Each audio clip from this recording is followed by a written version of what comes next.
আসসালামু আলাইকুম, welcome back to my channel. সুপ্রিয় ভিউয়ার্স সকল, আশা করি আপনারা সব ভালো আছেন, সুস্থ আছেন। আমিও আলহামদুলিল্লাহ ভালো আছি। আমরা ইউকের ওয়েদার আলহামদুলিল্লাহ অনেক ভালোদের। তো ভাবলাম যে একটা ভিডিও নিয়েই আপনারা সামনে, আশা করি আপনার কাছে ভালো লাগবো।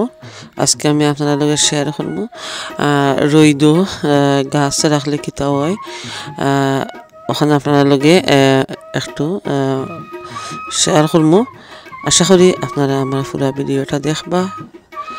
আর ভিউয়ার্স সকল, আজকে আমি আমার সব রকম সেরা আমি আপনারা লগে শেয়ার করবো। আমার কিতা কিতা সেরা আছে সবগুলো কিন্তু আমি রোদের মধ্যে বাহির করে লিছি।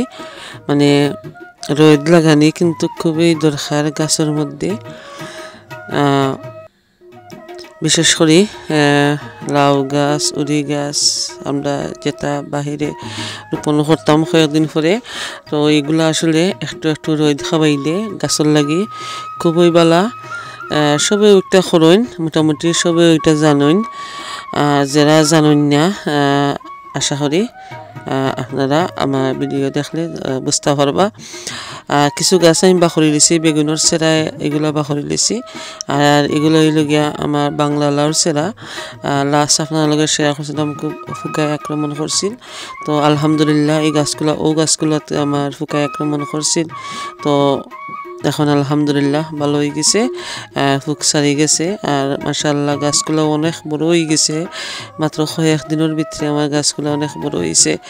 তো এগুলো আসলে খুব হার্ডর বাহিরে নিতে, এখানে বড় হয়ে গেছে গাছ। আর এগুলো আমার আরও কিছু নাগামরচর গাছ, মানে অনেকগুলো নাগামরচর গাছ আমার আরও দেখতে পাররা কুন্ডোর সাইডে নাড়া খায়। কিছু বেগুন গাছও আমার মারা গেছে, কয়েকটা গাছ আমার 3-4টা গাছ আমার নষ্ট হয়েছে। আরও দেখতে পারা খুব কষ্ট করি আসলে আমি বক্সের মধ্যে লইয়া তারপরে আমি আনছি, মানে খুব সাবধানতার সাথে আনছি যাতে লতগুলা যে বাংলার যে আগাগুলা যাতে না ভাঙে, না নষ্ট হয়, মানে খুব হার্ড হয় একটু বড় গাছ বা করতে। তো যাই হোক, আমি খুব কষ্ট করি আমার গাছগুলারে, আমি খুব কেয়ারফুল হইয়া আমার গাছগুলারে বাহিরে আনছি। দেখতে পাররা এগুলাত কিন্তু ফুকায় আক্রমণ হয়েছিল।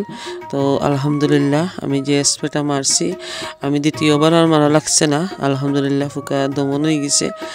আর যদি আবার ফুকায় আক্রমণ করে, আবার স্প্রে মারলে আবার যাইব গিয়ে এই যে ছোটো ফুকা হল। আর আলহামদুলিল্লাহ কোনো রকম ফুকায় আমার আক্রমণ করছে না আমার গাছের মধ্যে। তো দেখতে পারে আসলে রোদ রাখলে গাছগুলা, মানে কয়েকদিন পরে আমরা যখন বাহিরে দিমু তো গাছে একজেস্ট করতে পারতো নাই। দেখতে পারা এগুলাতে এখনও আমি 1G কাটিং করছি না। একটা গাছও আমি 1G কাটিং করে লিছি। এই লতটা আসলে খুব লম্বা হয়ে গেছে। তো একটু দেখাইলাম আপনারা যে আমি 1G কাটিং গড়ের মধ্যেও করে লিছি। আমি গত খাইল আমি এটা 1G কাটিং করছি, মানে অনেক লম্বা হয়ে গেছে লত। তো লাগে আমি 1G কাটিং করে লিছি। আর বাকিগুলো আমি 1G কাটিং করছি না, যদি সময় পাই আপনার লগে শেয়ার করবো।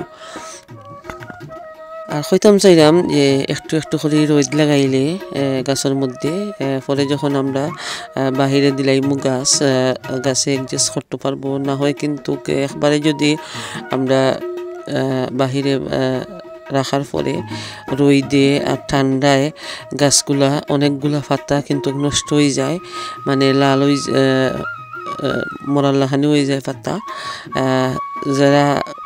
আপনারা যারা ডাইরেক্ট নিন গার্ডেনে রোপণ করেন তারা বুঝতে পারেন যে অনেকগুলা পাতা কিন্তু নষ্ট হয়ে যায়। আরও দেখতে পারলাম মাশাআল্লাহ কয়েকদিন আগে আপনার লগে শেয়ার করছিলাম যে আমি রিপোর্টিং করছি এই উড়ি গাছগুলা আসলে মাশাআল্লাহ অনেক হেলদি হয়েছে।